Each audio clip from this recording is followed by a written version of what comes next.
আপনার এখানে কলকাতার মানুষ বেজানি আছে, ঠিক আছে, বেজান আছে বা আপনার লোক বেজান দেখাশোনা হয়।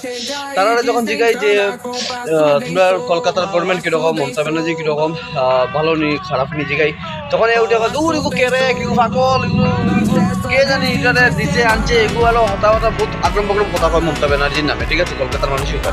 তো বন্ধুরা মমতা ব্যানার্জি জিতে যায়। মমতা ব্যানার্জি যখন কলকাতার মানুষের সামনে লাগিয়ে পাগল ছাগল, ঠিক আছে, সে জিতে যায় কেন, বুটের মধ্যে জিতে যায় কেন? নিশ্চয় ডাল মে কুচ কালা है। হ্যাঁ, ডাল মে কুচ কালা है বন্ধুরা, বহুত বড় কালা, পুরো ডালই কালা, ঠিক আছে, ডাল মে কুচ কালা নেই, পুরো ডালই কালা। কারণ মমতা ব্যানার্জি জিতার কারণ হইলো তার বাংলাদেশি মানুষ অতিরিক্ত বাংলা ওয়েস্ট বেঙ্গলে ঢুকাই দিছে, যার কারণে বাংলাদেশি মানুষে তাইরে ডাইরেক্টলি তাইরেই ভোট দেয়। আর এখানে লোকাল কিছু মানুষ আছে, তারাও তাইরে ভোট দেয়, যার কারণে মমতা ব্যানার্জি